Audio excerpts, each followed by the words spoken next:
कौसल्या सुप्रजा रामपूर्वा सन्ध्या प्रवर्तते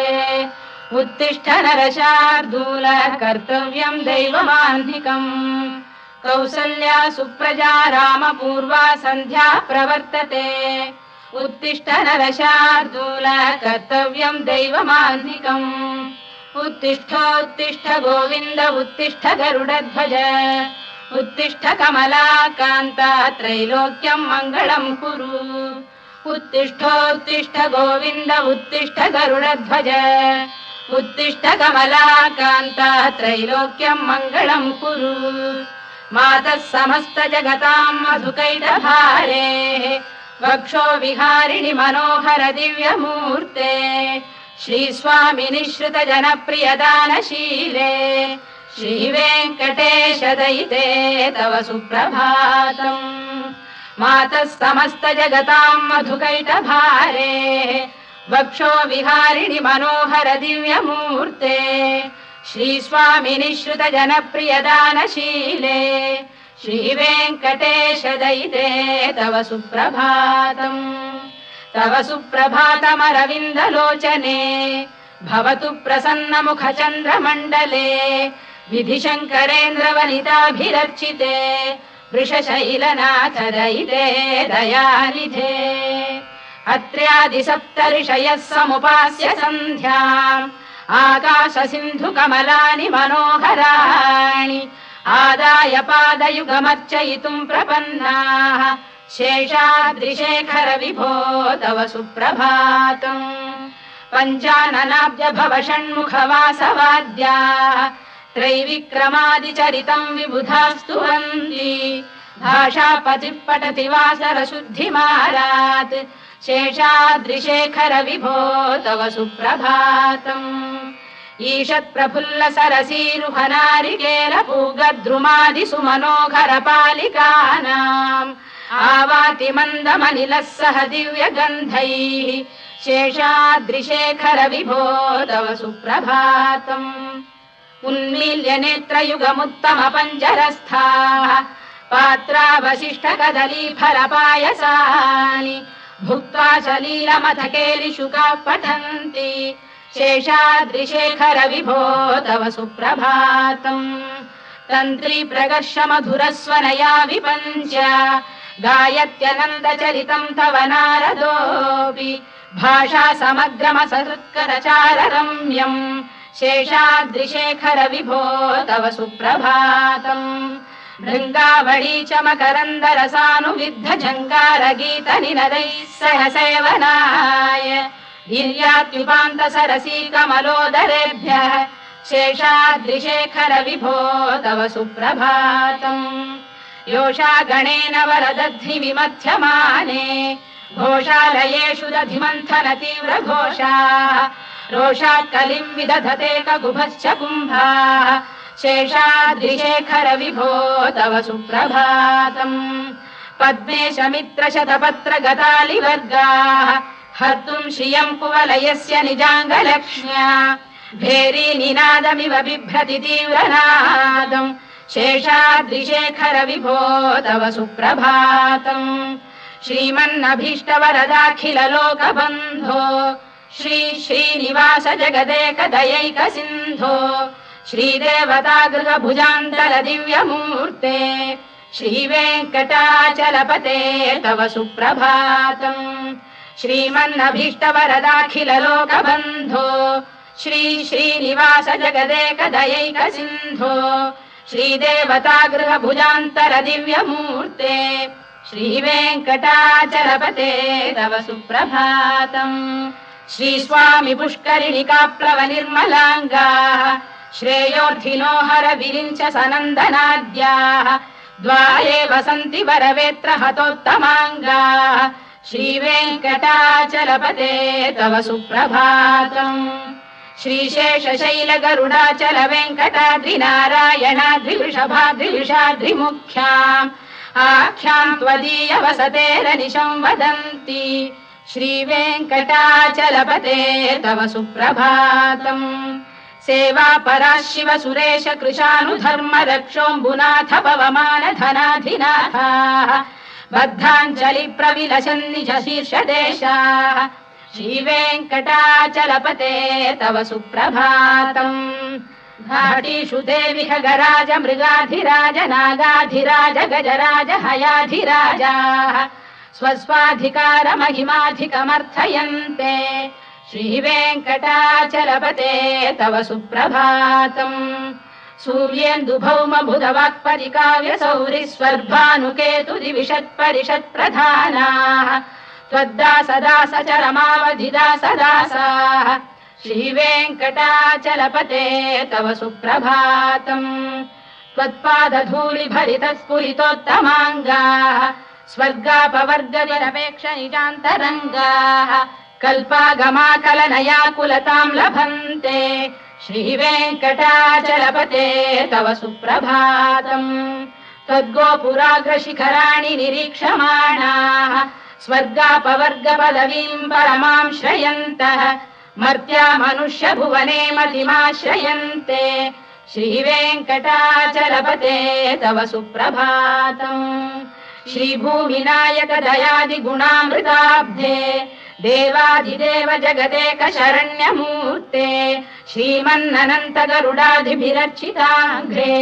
श्रीवेङ्कटाचलपते तव सुप्रभातम् श्रीपद्मनाभ पुरुषोत्तम वासुदेव वैकुण्ठ माधव जनार्दन चक्रपाणे श्रीवत्स चिह्न शरणागत पारिजात श्रीवेङ्कटाचलपते तव सुप्रभातम् कन्दर्पदर्पहर सुन्दर दिव्यमूर्ते कान्ताकुजाम्बुरुह कुड्मललोल दृष्टे कल्याण निर्मल गुणाकर दिव्य कीर्ते श्रीवेङ्कटाचलपते तव सुप्रभातम् मीनाकृते कमठकोल नृसिंहवर्णिन् स्वामीन् परश्वत तपोधन रामचन्द्र शेषांश रामयदुनन्दन कल्किरूप श्रीवेङ्कटाचलपते तव सुप्रभातम् लीलालवङ्ग घनसार सुगन्धितीर्थम् दिव्यम् वियस्सरिति हेम घटेषु पूर्णम् धृत्वाद्य वैदिक शिखामणयः प्रहृष्टाः तिष्ठन्ति वेङ्कटपते तव सुप्रभातम् भास्वानुदेति विगचानि सरोरुहाणि सम्पूरयन्ति निनदैः कगुभो विहङ्गाः श्रीवैष्णवाः सततमर्थितमङ्गलास्ते धामाश्रयन्ति तव वेङ्कट सुप्रभातम् ब्रह्मादयः सुरवराः समहर्षयस्ते सन्तः सनन्दन मुखास्तव योगिवर्याः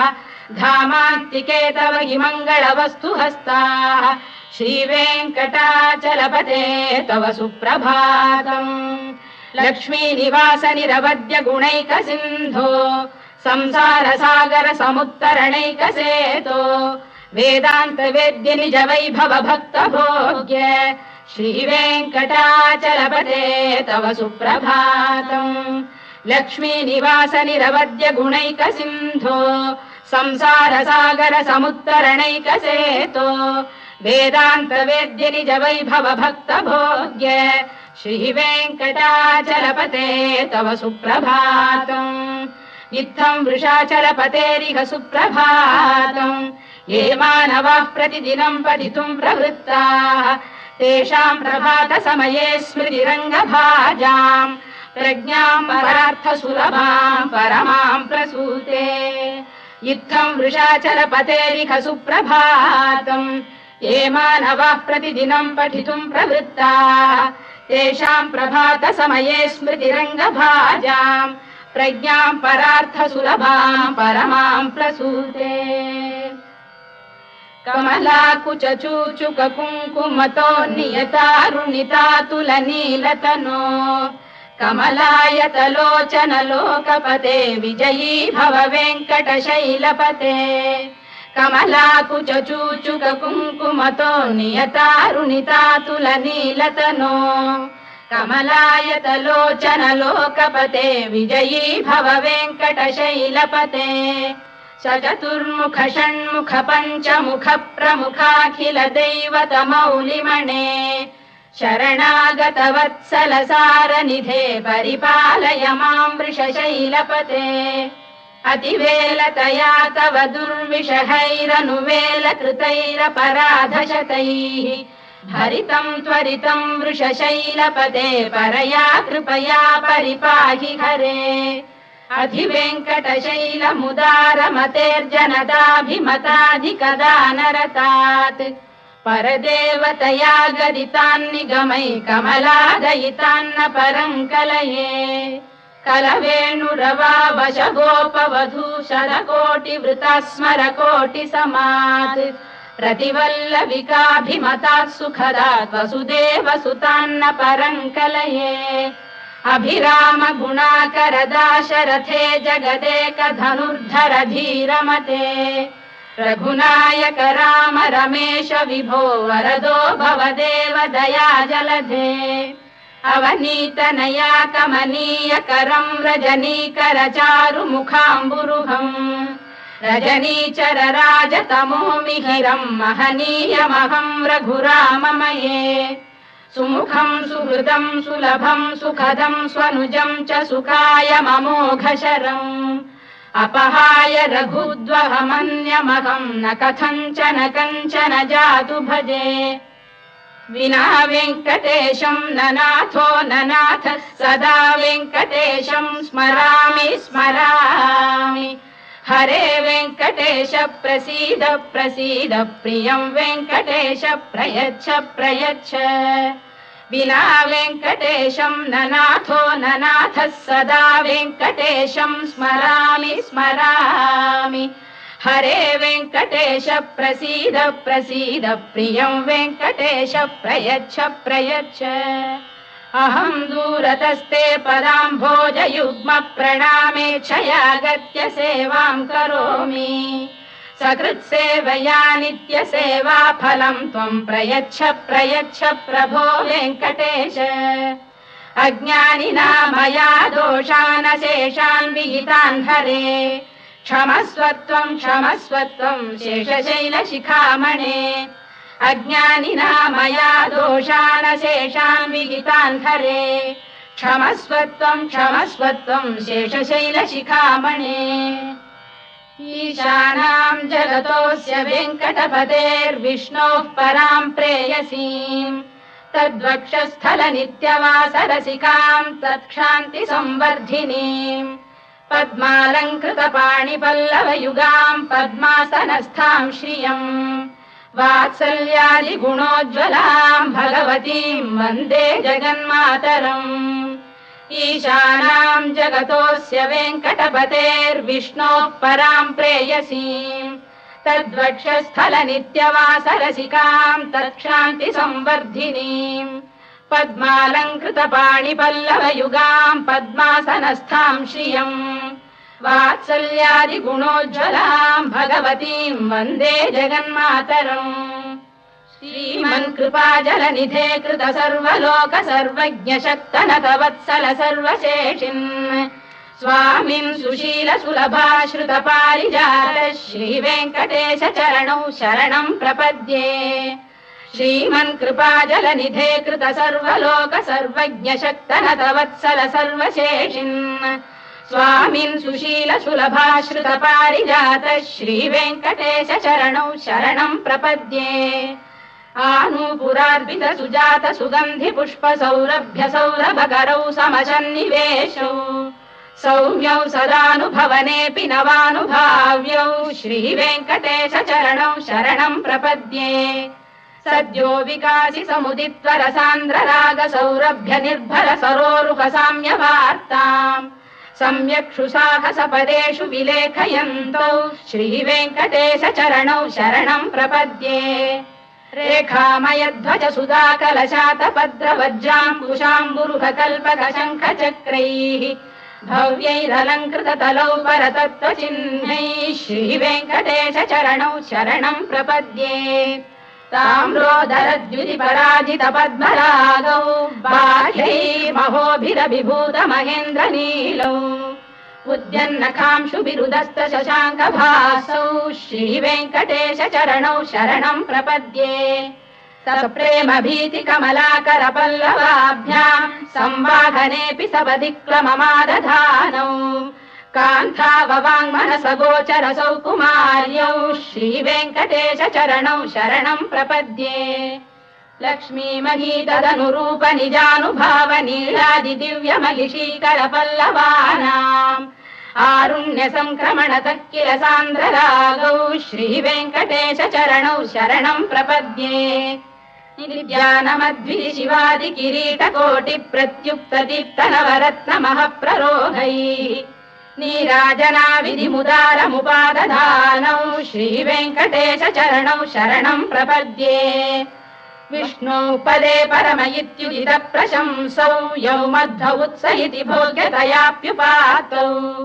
भूयस्ततेति तव पाणितल प्रतिष्ठौ श्रीवेङ्कटेश चरणौ शरणं प्रपद्ये पार्थाय तत्सदृश सारथिना त्वयैव यौ दर्शितौ स्वचरणौ शरणं व्रजेति भूयोऽपि मह्यमिहतौ करदर्शितौ ते श्रीवेङ्कटेश चरणौ शरणं प्रपद्ये मन्मूर्धिकालियपणे विकटाटवीषु श्रीवेङ्कटाद्रिशिखरे शिरसि श्रुतीनाम् चित्तेऽप्यनन्य मनसां सममाहितौ ते श्रीवेङ्कटेश चरणौ शरणं प्रपद्ये अम्लानघृष्यदवनीतलकीर्ण पुष्पौ श्रीवेङ्कटाद्रिशिखराभरणायमानौ आनन्दिताखिल मनोनयनौ तवैतौ श्रीवेङ्कटेश चरणौ शरणं प्रपद्ये प्रायः प्रपन्न जनता प्रथमावगाह्यौ मातुस्तनाविव शिशोरमृतायमानौ प्राप्तौ परस्पर तुलामतुलान्तरौ ते श्रीवेङ्कटेश चरणौ शरणं प्रपद्ये सत्त्वोत्तरै सतत सेव्य पदाम्बुजेन संसारतारक दयार्द्रदृगञ्चलेन सौम्योपयन्तृमुनिना मम दर्शितौ ते श्रीवेङ्कटेश चरणौ शरणं प्रपद्ये सत्त्वोत्तरै सतत सेव्य पदाम्बुजेन संसारतारक दयार्द्रदृगञ्चलेन सौम्योपयन्तृमुनिना मम दर्शितौ ते श्रीवेङ्कटेश चरणौ शरणं प्रपद्ये श्रीशश्रिया घटिकया त्वदुपाय भावे प्राप्ये त्वयि स्वयमुपेय दया स्फुरन्त्या नित्याश्रिताय निरवद्य गुणाय तुभ्यम् श्यां किङ्करो वृषगिरीश न जातु मह्यम् श्रीशश्रिया घटिकया त्वदुपाय भावे प्राप्ये त्वयि स्वयमुपेय दया स्फुरन्त्या नित्याश्रिताय निरवद्य गुणाय तुभ्यम् श्यां किङ्करो वृषगिरीश न जातु मह्यम् श्रियकान्ताय कल्याणनिधये निधयेऽर्थिनाम् श्रीवेङ्कटनिवासाय श्रीनिवासाय मङ्गलम् श्रियकान्ताय कल्याणनिधये निधयेऽर्थिनाम् श्रीवेङ्कटनिवासाय श्रीनिवासाय मङ्गलम् लक्ष्मी सविभ्रमालोक सुभ्रू विभ्रम चक्षुषे चक्षुषे सर्वलोकानां वेङ्कटेशाय मङ्गलम् श्रीवेङ्कटाद्रिशृङ्गाग्रमङ्गलाभरणाङ्ग्रये मङ्गलानां निवासाय श्रीनिवासाय मङ्गलम् सर्वावयव सौन्दर्य सम्पदा सर्वचेतसां सदा सम्मोहनायास्तु वेङ्कटेशाय मङ्गलम् नित्याय निरवध्याय सत्यानन्दचिदात्मने सर्वान्तरात्मने श्रीमद्वेङ्कटेशाय मङ्गलम् स्वतः सर्वविदे सर्वशक्तये सर्वशेषिणे सुलभाय सुशीलाय वेङ्कटेशाय मङ्गलम् परस्मै ब्रह्मणे पूर्णकामाय परमात्मने प्रयुञ्जे परतत्त्वाय वेङ्कटेशाय मङ्गलम् आकालतत्त्वमशान्तमात्मनामनुपश्यताम् अतृप्त्यमृतरूपाय वेङ्कटेशाय मङ्गलम् प्रायस्वचरणौ पुंसां शरण्यत्वेन पाणिना कृपया दिशते श्रीमद्वेङ्कटेशाय मङ्गलम् दयामृततरङ्गिण्यास्तरङ्गैरिव शीतलैः अभाङ्गैः सिञ्चते विश्वं वेङ्कटेशाय मङ्गलम् श्रद्भूषाम्बरहेतीनां सुषमावकमूर्तये सर्वार्तिशमनायास्तु वेङ्कटेशाय मङ्गलम् श्रीवैकुण्ठविरक्ताय स्वामी पुष्करिणीतटे रमया रममाणाय वेङ्कटेशाय मङ्गलम् श्रीवैकुण्ठविरक्ताय स्वामी पुष्करिणीतटे रमया रममाणाय वेङ्कटेशाय मङ्गलम् श्रीमत्सुन्दरजामातृमुनिमानसवासिने सर्वलोकनिवासाय श्रीनिवासाय मङ्गलम् मङ्गलाशासनपरैर्मदाचार्य पुरोगमैः सर्वैश्च पूर्वैराचार्यैः सत्कृतायास्तु मङ्गलम्।